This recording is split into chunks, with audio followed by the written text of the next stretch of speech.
샬롬, 오늘도 참 좋은 날입니다. 하나님께서 은혜와 평강을 저와 여러분들에게 넘치게 부어주시기 바랍니다. 오늘 하나님께서 우리에게 주신 말씀은 고린도전서 6장 1절에서 11절까지 있는 말씀입니다. 세상의 법이 있고 하나님의 법이 있습니다. 어떤 법이 우선할까요? 하나님의 법이 우선입니다. 여러분, 교회도 법이 있습니다. 네, 교회의 법은 세상의 법과는 좀 다릅니다. 교회의 법이라고 하는 것은 하나님의 말씀, 하나님의 법을 기준해서 세워진 법입니다. 그러므로 세상 법보다도 교회의 법이 적어도 신앙인들에게 있어서는 우선입니다. 세상의 판단을 받는 것보다 하나님의 판단을 받는 것이 더 우선이라는 것이죠. 그런데 교회에서 여러 가지 분쟁이 일어나고 여러 가지 어려운 일이 생길 수 있지 않습니까? 그럴 때 여러분, 어디에서 문제를 해결해야 옳을 것 같습니까? 교회 안에서 문제를 해결해야 옳습니다. 교회의 법에 따라서 또 하나님의 말씀의 법에 따라서 그 여러 가지 어려운 분쟁과 또 문제들을 해결하는 것은 당연하고도 중요한 일입니다. 그런데 고린도 교회 내에 여러 가지 어려운 문제들이 있다고 했잖아요.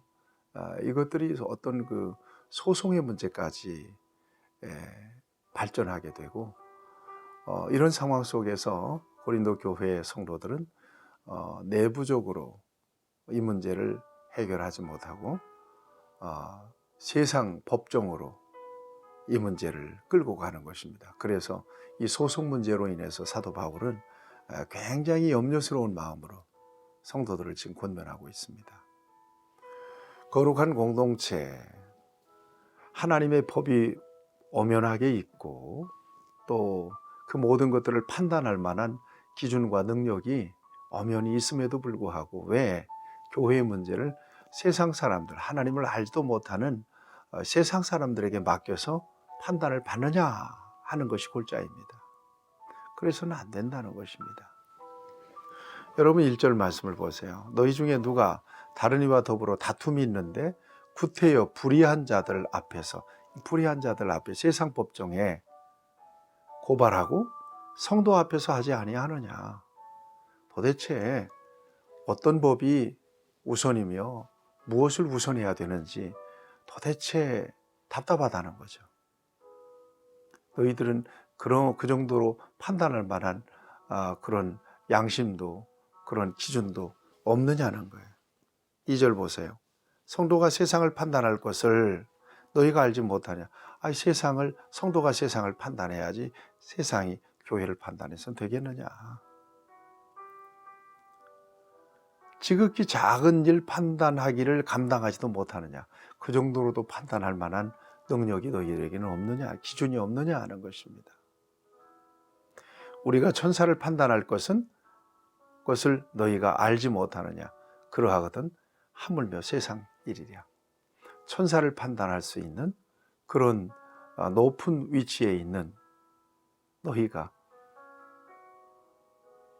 하물며 세상 일도 판단하고 또 할 수 있는 위치에 있는 너희가 오히려 너희의 문제를 세상 사람들에게 하나님도 알지 못하는 이방인들에게 맡겨서 되겠느냐는 것입니다.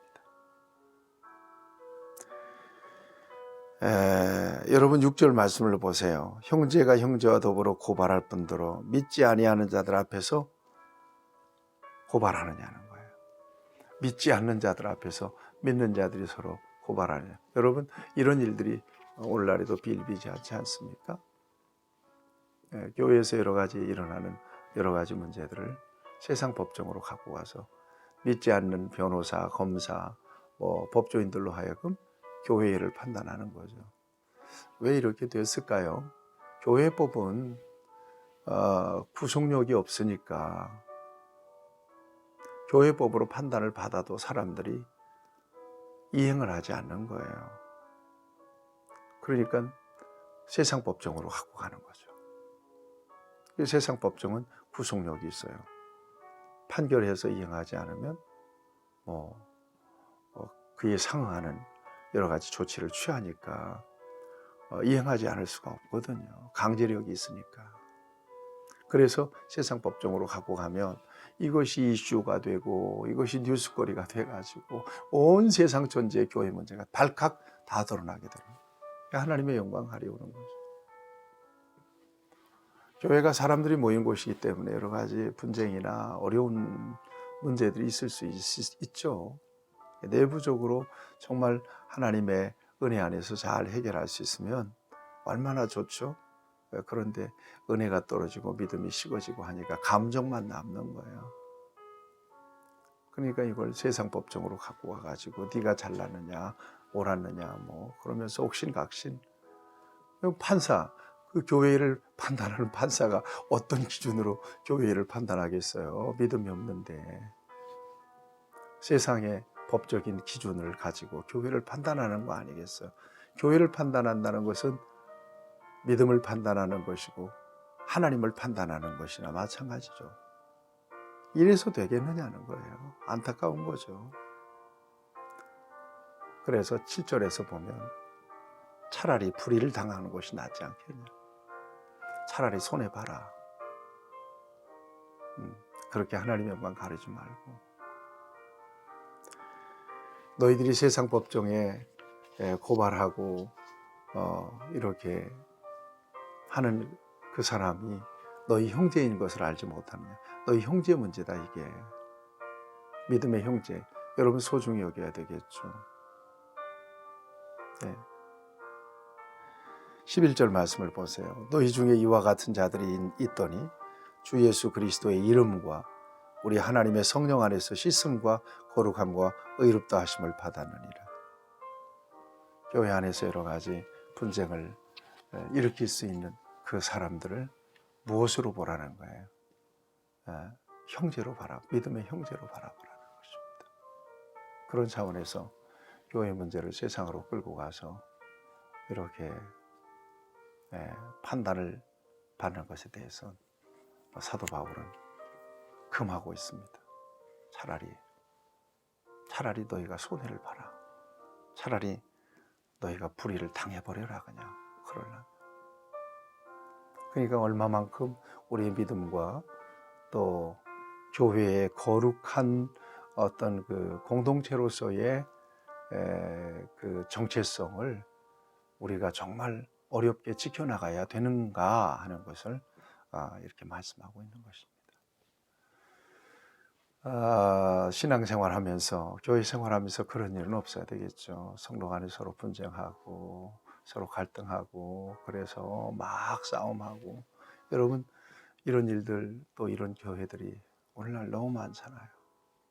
요즘 뭐 인터넷이 발달이 돼서 실시간으로 다 중계가 돼요. 이게 성도들에게 전부 다 세상 사람들에게 전부 다 공개가 돼가지고 뭔 이런 것도 교회인가. 심지어 그냥 교인들 사이에서 멱살을 잡고 싸우질 않나. 어떤 경우는 교회를 그냥 예배당을 성전이라고 그러면서 감정이 상하니까 망치 갖다 부수는 거예요. 평소에는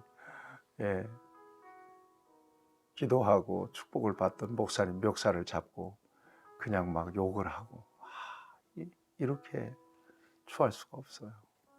여러분, 여러분들의 교회가 평안하길 바라고 여러분들의 영적 생활에 평안이 있기를 바라요. 그러기 위해서 서로 기도하고 혹 분쟁이 생기거든 하나님 앞에 기도하고 또 그러는 중에 서로 용납할 것은 용납하고 또 회개할 것은 회개하고 또 용서를 빌 것은 용서를 빌어서 은혜 안에서 이 모든 어려움들이 잘 해결이 되고 평안한 가운데 우리의 믿음도 지켜내고 또 교회도 든든히 세워지는 사회 세상에 좋은 영향을 줄 수 있는 그런 은혜의 역사가 있기를 바랍니다. 여러분들의 교회에 평안이 있기를 바라고 여러분들의 영적 생활 소위 공동체의 생활에 지극한 평안이 있기를 주님의 이름으로 축복합니다. 하나님, 우리가 연약해서 교회라고 하는 공동체 속에서 여러 가지 어려운 일을 경험하기도 합니다. 겪기도 합니다. 하나님, 그때마다 하나님께서 지혜 주시고 은혜 주셔서 용납하고 사랑하고 허물을 덮고 그리고 권면하여서 교회 안에서 이 모든 문제들이 은혜 안에서 해결되게 하시고 교회 밖으로 세상의 판단을 받기 위하여 이 모든 문제가 다 드러나서 하나님의 영광 가리우고 믿음의 상처와 아픔이 생기는 일이 없도록 하나님께서 하나님의 교회를 성령 안에서 진리 안에서 평안 가운데 지켜주시고 화평한 가운데 하나님의 교회가 거룩하고 또 든든하게 세워지는 교회가 될 수 있도록 하나님께서 은혜를 베풀어 주시옵소서. 우리 구주 예수님의 이름으로 간절히 기도하옵나이다. 아멘. 여러분들을 축복합니다.